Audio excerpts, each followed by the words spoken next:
যে নেত্রী এদেশের জন্য, এদেশের স্বাধীনতা সার্বভৌমত্ব রক্ষা করার জন্য লড়াই সংগ্রাম করেছেন, সেই প্রিয় নেত্রী আজকে অসুস্থ অবস্থায় হসপিটালের বেডে। আল্লাহ পাক রব্বুল আলামিন আমাদের প্রিয় নেত্রীকে হায়াত দারাজ করুক, সেই দোয়া আমরা করব আজকে।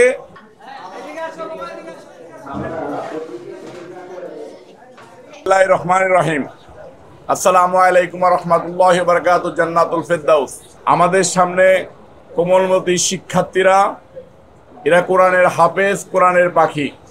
আল্লাহ পাক রব্বুল আলামিন সবার ভিতরে কোরআন দেন না।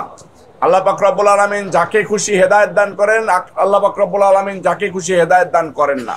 আমাদের নেত্রী, বাংলাদেশের তিনবারের সফল প্রধানমন্ত্রী, গণতন্ত্রের জননী, যে নেত্রী সারাটা জীবন লড়াই সংগ্রাম করেছেন, অন্যায়ের বিরুদ্ধে প্রতিবাদী কণ্ঠস্বর হয়ে উঠেছেন, যে নেত্রী টেকনাফ থেকে তেতুলিয়া, রূপসা থেকে পাডুরিয়া প্রত্যেকটা অসহায় মানুষের মুখে হাসি ফুটিয়ে দেওয়ার জন্য সারা জীবন লড়াই করেছেন, সংগ্রাম করেছেন, যে নেত্রী এদেশের জন্য, এদেশের স্বাধীনতা সার্বভৌমত্ব রক্ষা করার জন্য লড়াই সংগ্রাম করেছেন, সেই প্রিয় নেত্রী আজকে অসুস্থ অবস্থায় হসপিটালের বেডে কাতরাচ্ছেন। আমাদের প্রিয় নেত্রীর জন্য ঢাকা মহানগর দক্ষিণ যুবদলের পক্ষ থেকে প্রত্যেকটা মাদ্রাসায় এতিম শিশু বাচ্চাদের সাথে একসাথে খাওয়া দাওয়া এবং কোরআন শরীফ তেলাওয়াত করে কোরআন শরীফ খতমের মধ্য দিয়ে নেত্রীর জন্য দোয়া চাওয়ার আহ্বান করা হয়েছে। সেটার ধারাবাহিকতায় আজকে আমি এই নিউ মার্কেট থানা একটা মাদ্রাসায় এসেছি।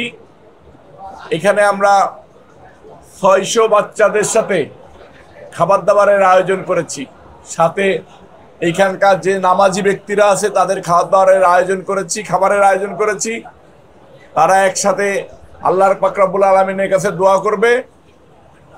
আমরা চাই আমাদের প্রিয় নেত্রীকে আল্লাহ পাক রব্বুল আলামিন বাংলাদেশের সকল অসহায় মানুষের মুখে হাসি ফুটিয়ে দেওয়ার জন্য, তাদেরকে বেঁচে থাকার আশ্বাস, তাদেরকে বেঁচে থাকার স্বপ্ন দেখানোর জন্য আমাদের প্রিয় নেত্রী বেঁচে থাকুক। আল্লাহ পাক রব্বুল আলামিন আমাদের প্রিয় নেত্রীকে হায়াত দারাজ করুক, সেই দোয়া আমরা করব আজকে।